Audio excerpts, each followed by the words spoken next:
And this evening, as some of you have noticed, my younger daughter Bethan and her husband Nathan accompanied me here this evening. And as we came over, I wondered if Nathan had been looking at my notes, because he identified how I might be starting the sermon this evening. In previous sermons, then, looking at the life of David, we've very much seen David as the hero, haven't we? We've seen David as this man after God's own heart, this man who's been faithful and true to the Lord, the man who has trusted him through thick and thin, trusted him when Saul was trying to kill him at the palace, trusted him when Saul was pursuing him through the wilderness. And the Lord then, as we considered last time, protected him from the hand of Saul. But the scriptures then don't portray David as the perfect man, of course. The scriptures point out flaws in David. And I guess if I said to you, David wasn't a perfect man, he sinned, then most of you would probably say, oh, yeah, that thing with Bathsheba, his adultery with Bathsheba and so on. But that wasn't the only occasion in which David sinned against the Lord. And we've read 3 occasions before he became king when he sinned against the Lord. And these 3 episodes that we read, they illustrate for us the foolishness of sin. When we think of sin, we often think of sin then as transgression of God's law, as sin that is offensive to God. It is evil and abominable in his sight. And that's what sin is. And that's, of course, correct. That is how we should view sin. But it is also true that sin is foolish and sin is destructive. And sin is often self-destructive. The ludicrous figure of the sluggard in the book of Proverbs is one of these foolish figures who is self-destructive. His folly is given to us to illustrate how laziness destroys such people. And David's 3 sins then that we consider this evening are each examples of stupendous folly that make us ask each time, David, how could you be so stupid? How could you be so stupid to behave like this? And the first episode is then perhaps the most well-known one in chapter 21 that we read, where David flees to Gath. So David then, as we've considered before, Saul has been determined to kill him. He is ascertained that this is certainly true with his relationship with Jonathan, where they found that out, as we considered a couple of sermons back in chapter 20. And so David had to flee from the palace. And he ran, first of all, to the priestly household at Nob. And he went there then, and he spoke then, as we read in chapter 21, with the priest Ahimelech, and he asked for help from him. Could he find any food to give him? Could he find anything else to help him? And then he ran on to Gath. And this is just incredible stupidity, isn't it? To flee to Gath, of all places. I mean, he's fleeing to Philistines. He's fleeing to Philistines. And of course, the first thing the Philistines say is, hang on, isn't this that guy they sing about in their dances, saying Saul has slain his thousands and David, tens of thousands. I mean, and these tens of thousands, I mean, they're brothers and fathers and sons of these people at Gath, aren't they? Why is David running for safety to Gath, where all these people have all these relatives that David has slaughtered and is famed for having done so? And of course, more than that, as many of you recognize, Gath is the hometown, a home city of Goliath. Goliath, the famous foe then, whom David, that were made his name in slaying with a sling and a stone. And he beheaded him. Goliath then, this is his hometown. And the killer of Goliath goes there. But even more incredibly, look what we read in chapter 21 and verse 9. David says, do you have any swords? And he says, yeah. The priest says, I've got the sword of Goliath. And David says, oh, great. I'll take that. There's none like it. So David actually goes into Gath, the home of Goliath, whom he's slain, where his family is, holding Goliath's sword. I mean, how stupid can you get? This man must have a death wish. What is he doing? Utterly, utterly stupid, isn't it? And of course, they lay hands on him, they seize him, they take him captive, and they're going to kill him. And they're bound to, aren't they? And this is the destructive folly of sin. I mean, here he is. He's been anointed to be the Lord's next king after Saul. And he's basically giving himself up to be killed by the Philistines. What is he thinking? How stupid can you get, David? What are you doing?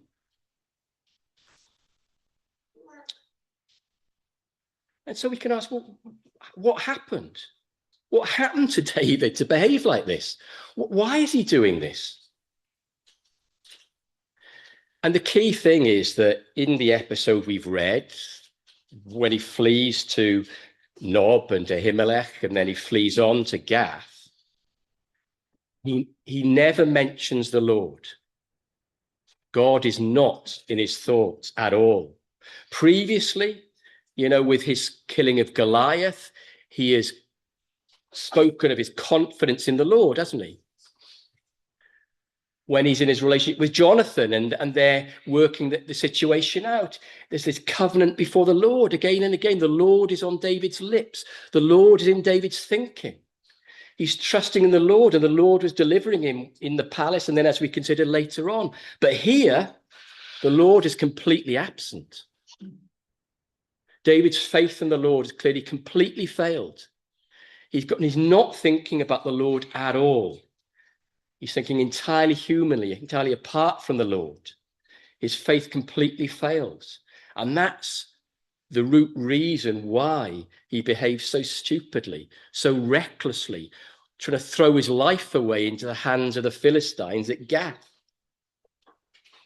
And because his faith fails, then he behaves badly, doesn't he? He behaves badly. So he goes to Nob and he basically tells a pack of lies. Ahimelech is understandably suspicious, and he says, why have you come here? What are you doing? And you've come on your own. He does have a few men, perhaps his servants, with him, but they're not with him when he's meeting Ahimelech, and Ahimelech is suspicious. And David just he fabricates this story about being on a top secret mission from Saul.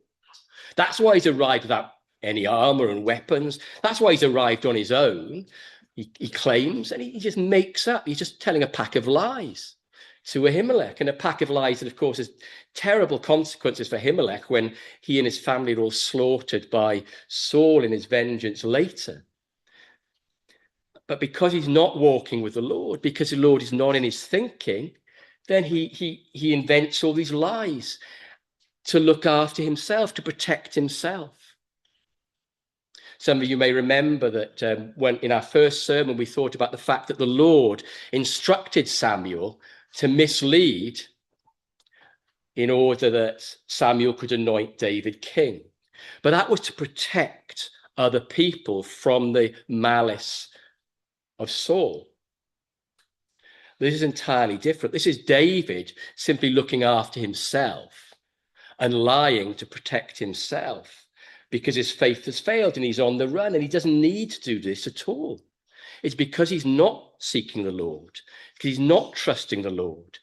You remember last time we considered the fact that he used Urim and Thummim, he has prophets who speak to him and so on. But now he doesn't seek the Lord. He doesn't seek the Lord. He doesn't speak of the Lord. And so he lies and deceives. And then he engages in this utter stupid act of fleeing to Gath to throw his life away. And in Psalm 34, which we sang earlier, David speaks of lying lips and so on. He speaks of lies and deceit.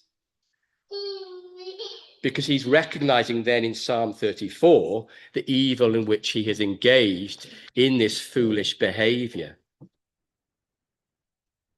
So how is David rescued from his folly in throwing his life away into the hands of the Philistines? Well, there are two reasons he's delivered, aren't there? The first we read of in our text in Samuel. It's not a very dignified reason. He pretends to be insane. He feigns madness. He starts dribbling down his beard. He starts scratching on the walls and doors in his prison cell or wherever they've got him holed up. And he fools them into thinking then that he's a madman, and so he is able to escape. Presumably they drop their guard, they just ignore him, and he runs away and he escapes. It's not great behavior. We don't endorse this behavior, but it's what he used, humanly speaking, to escape. But we also know from Psalm 34 what David was thinking at this time.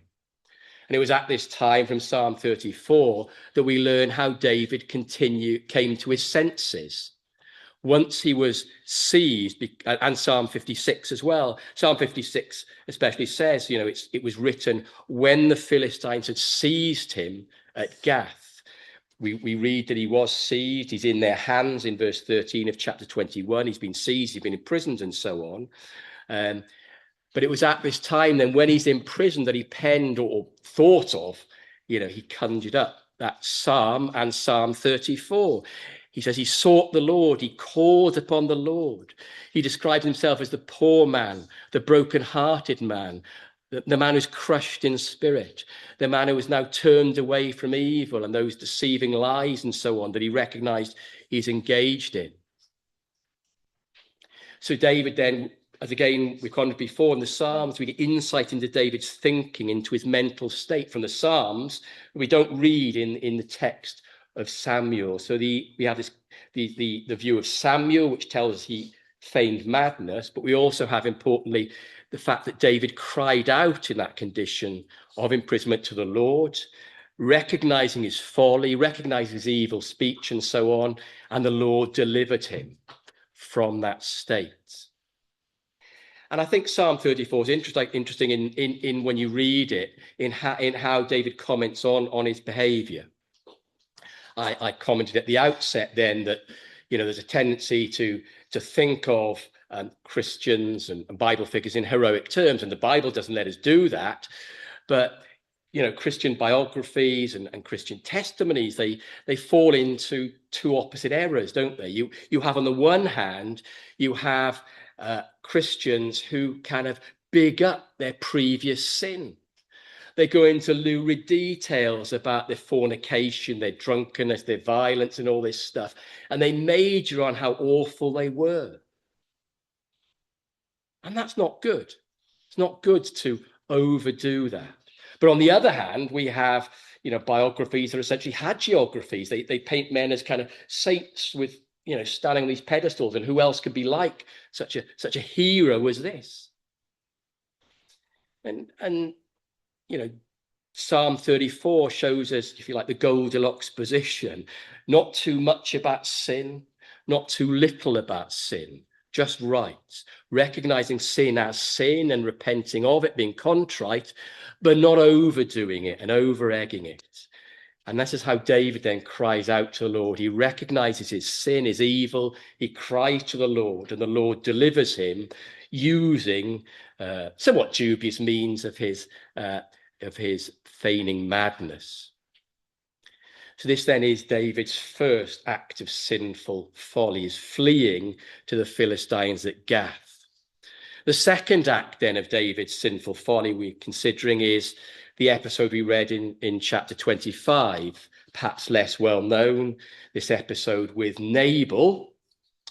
I was looking, the commentators don't say anything about his name. His name, as many of you know, and it says in the text, means fool. I can't believe actually his parents called him that, called him fool. We're going to call our dear little newborn fool. Seems pretty unlikely to me. But anyway, he was a fool. He was a fool. He behaves foolishly. He enables his name that we're given. So that's the name we'll use. And he's married to this wise woman who contrasts with him, Abigail. And so we're given this episode in David's life, as we read then, when David and his men had been doing good for Nabal and all his men by protecting them from bandits and robbers, protecting the flock, protecting the men, so that helped Nabal and his family and so on to prosper. And David, now in need for a feast of some provisions, he seeks help from Nabal. He politely then asks this of him through these men, as we've read, and Nabal foolishly rejects him. He shows no gratitude at all for the help that David's given. He won't give him any supplies at all, sends them away with a flea in their ear and so on. And when David hears this, he has an angry outburst, doesn't he? Bursts out with anger, strap on your swords, put on your armor. And with 400 men, 400, remember these, the top-notch warriors of the day, he heads off to slaughter Nabal and his family, man, woman, and child. So David completely loses the plot, doesn't he? David completely loses the plot. He's intent on this mass slaughter. And the foolishness then of this sin, the foolishness of the first sin when he flees to Gath is obvious. He's going to throw his life away. What are you playing at? How stupid. The foolishness here, as Abigail points out, is he's destroying his reputation, ruining his conscience, so that when he becomes king, he's not going to be able to rule righteously and with credibility.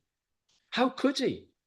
If it's known that he'd engaged in this completely unjustified slaughter, how could he rule?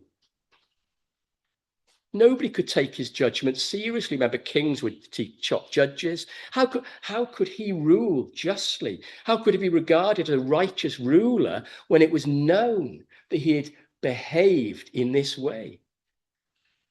So he's not endangering his life, but he's endangering his reputation and his ability then to rule as the king that he should be, as the true anointed man of God after the Lord's own heart. He's going to destroy this by his foolish behavior.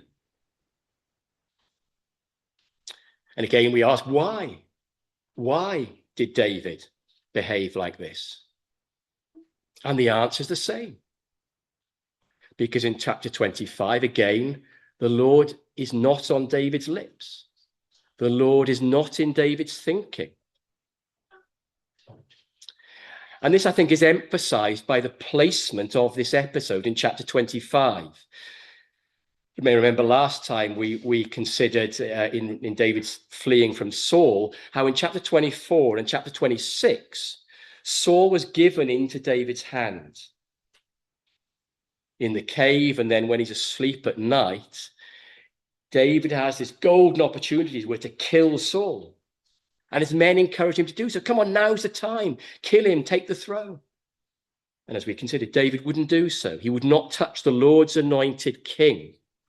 He would not engage in violence against Saul in chapter 24 or chapter 26. But in between, we have this episode where David loses it and will engage in violence against this innocent man Nabal. Yes, he's been foolish, but in no way justifies such a slaughter. And so this placement here in chapter 25 is to make us think, this contrasting. Here he is, he behaves so well with Saul, he won't touch the Lord's anointed before and after, but he loses it in between. Why? Well, the answer is then, as I said, that it's not just a text of chapter 25 where he doesn't mention the Lord. It's the fact that before in chapter 24 and after in chapter 26, the Lord is very much in his thinking, isn't he? And he's very much on his lips. And we're meant to notice the contrast between David, the man of faith who won't touch the Lord's anointed, with David's failure when the Lord is not in his thinking and not on his lips, and he will engage then in this slaughter. So I think we may have read them last time, but let's read them again. Chapter 24, verse 12 then, David says, may the Lord judge between me and you, Saul. May the Lord avenge me against you, but my hand shall not be against you. And verse 15, similarly, may the Lord therefore be judge and give sentence between me and you, and see to it and plead my cause and deliver me from your hand. So very much thinking of the Lord and thinking what's right in the sight of God. And similarly in chapter 26 and verses 10 and 11, David then again won't kill the Lord's anointed Saul. He says, as the Lord lives, the Lord will strike Saul, or his day will come to die, or he'll go down into battle and perish. The Lord forbid that I should put out my hand against the Lord's anointed. And as I say, in between, in chapter 25, I can't quote you anything about the Lord from David because he's not in his thinking. And that's why he loses it and engages in this violence. He's not walking with the Lord. He's not trusting in the Lord. That's the underlying reason. We can say he loses it. He's provoked humanly. But the fundamental reason that he's provoked and turns to violence now is because, unlike with these episodes of Saul, he's not resting and trusting in his God. He's not thinking as a man of God. And how is David delivered then? How is David delivered from this folly? Well, he's delivered by the wise woman Abigail. Abigail is a beautiful and wise woman then, and she speaks then in these words. She speaks humbly. She addresses him as her Lord and Master again and again. She gets off, she falls to the ground, and she bows before him. She sent these generous gifts of provisions and so on. She's working to show herself that she wants to support David and to dissuade him from his reckless actions. She falls at his feet and she pleads with him. And she says, then not let my Lord regard this worthless fellow Nabal, for as his name is, so is he. And then in her speech, 7 times, she refers to the Lord.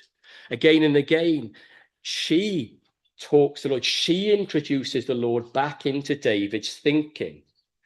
So verse 26, as the Lord lives, she says to David, as the Lord lives, and as your soul lives, because the Lord has restrained you from blood guilt and from saving with your own hand.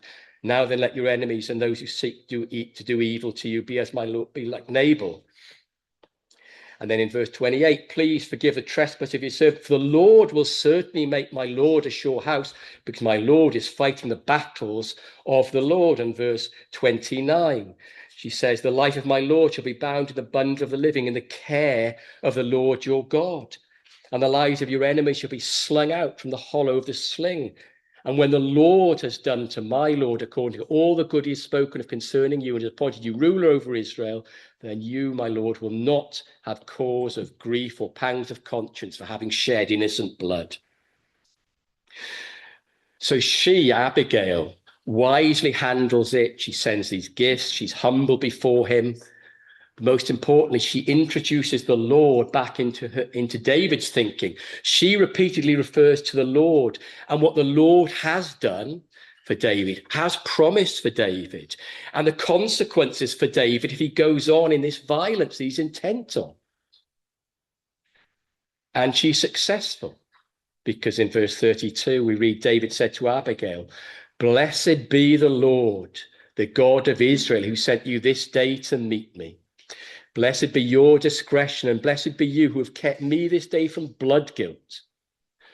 Verse 34, for surely is the Lord, the God of Israel, lives, who has restrained me from hurting you, unless you had hurried and come to meet me. Truly by morning there had not been left in Nabal so much as one male. So her pleading then with David, a humble intercession, introducing the Lord back into David's thinking, is successful. David now is speaking of the Lord again. He's recognizing her arguments, the stupidity of his actions. He'd been utterly intent, he says, on slaughtering Nabal and his whole family. But she's dissuaded him, her wisdom, her discretion, her careful, wise words, and especially then her introduction of the Lord into his thinking, and said, yes, the Lord then, I need to serve him. I want to be delivered from blood guilt, and I don't want to have my conscience sullied and my reputation ruined as a man of God and as a potential righteous king in Israel. So Abigail then, wise Abigail, dissuades David by introducing the Lord back into his thinking. Then we have the third episode of David's folly. A third episode, again, we read some of it in chapter 27 from verse 1. So on this occasion, this third episode of David's foolish behavior, he again runs the Philistines. He again flees the Philistines. This time it's him and 600 of his men, these valiant warriors who've been with him, these heroes, these great warriors, they go with him. But nonetheless, David now goes and offers himself and these warriors, a bunch of mercenaries, to the king of Gath again. He's back with Achish. He's back in the Gath. He's back there, not this time on his own or with a few men. He's back with this army of mighty warriors to be mercenaries in the service of the Philistines, the enemies of his own people.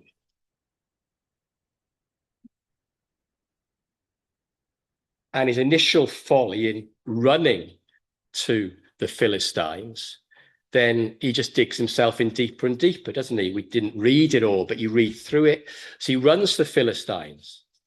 And again, he starts engaging in this lying pattern of behavior, doesn't he? So he offers himself as a mercenary to the Philistines. And then he goes out on these various sorties with his men. But he goes out and he picks on and kills enemies of Israel, Amalekites and so on. He picks on and he kills all these enemies of Israel. But when he goes back to Gath, he lies to Achish. He says, where did you go today? Says the king. And he says, I went against the Israelites, here. And I went against the Israelites there. When in fact, he'd gone against the Amalekites and other enemies of Israel. And to make sure that Achish doesn't learn of what he's doing, he kills everybody, man, woman, and child, in those places where he's gone. He engages in appalling slaughter of these enemies in order to make sure that he can deceive Achish, that his lies then to Achish are held up. And they're brilliantly successful, humanly speaking. His strategy is successful. He says to himself in verse 1, David says in his heart, no mention of the Lord, we'll come to again. David says in his heart, I'm going to perish by the hand of sword. His faith is failing again. I'll escape the Philistines, and then Saul won't get me. And that's what happens in verse 4. We read, when it was told Saul that David had fled to Gath, he no longer sought him. He couldn't get at him there. David is successful in being safe. And more than that, he's successful in deceiving Achish. We read in verse 12, in chapter 27, Achish trusted David, thinking he's made himself an utter stench to his people, therefore he shall always be my servant. And later on, as in chapter 29, then, as Achish is pleading with his fellow Philistine rulers to let David go with them, he says, what a great guy David has been. He's been fantastic for me. But David's digging himself deeper and deeper, isn't he, in this hole? By his lies, he thinks he's being very clever. He thinks that when one day he's going to be king, he's going to say to Israel, I never attacked Israel. I was always attacking these Amalekites and so on, but not Israel. But by his lies now, he's really in a hole, isn't he? Because, of course, once again, the Philistines make war on Israel, and Achish says, come on, you're going to fight with me. And what can David do? He's basically got no choice. He's there amongst the Philistines. He has to say, yeah, sure, I'll come along, I'll come along. And you think, what are you playing at, David? What are you doing? How stupid. What a mess you've got yourself in. See, the foolishness of sin, the initial sins, the deeper sins, and he ends up in this awful position as the future king, the anointed one, the man who was carefully, deliberately, when trusting the Lord, not laid a hand on Saul. He's now going to go with his soldiers and an army to try and kill Saul and Saul's household and destroy Israel with the Philistines. That's his folly. How can he possibly then become king of Israel after that? That's where his foolish, sinful behavior has led him. How can David now become king? I mean, humanly, of course, he could have done. There have been plenty of men in history who've seized thrones by power, which with the men he had, he could certainly have done after Saul was dead. There's no doubt he could have done, humanly speaking, but he would never be able to rule righteously, never with any credibility after this. His ability to rule as a man after the Lord's own heart, as a true man of God, as a righteous ruler, would be utterly ruined. So David's folly of sin then is going to destroy his kingship even before it gets going. And how is David delivered? The first time, remember, David came to his senses when he was imprisoned and he cried out to the Lord, as we read in Psalm 34 and so on. The second time, with the Nabal episode, it's the intervention and intercession of the wise woman Abigail that brings David to his senses and takes him back to the Lord and to speak and think of the Lord again. What happens this time? He's not brought back to trust in the Lord before he's delivered, is he? The Lord providentially makes the other rulers of the Philistines, the other kings and the other Philistine cities, refuse to have David and his men go. It's not David's choice. It's not David's prayers. There's nothing about David's faith. The Lord providentially delivers David when his faith has utterly failed and when he's got himself in this total mess that would destroy his kingship before it even started.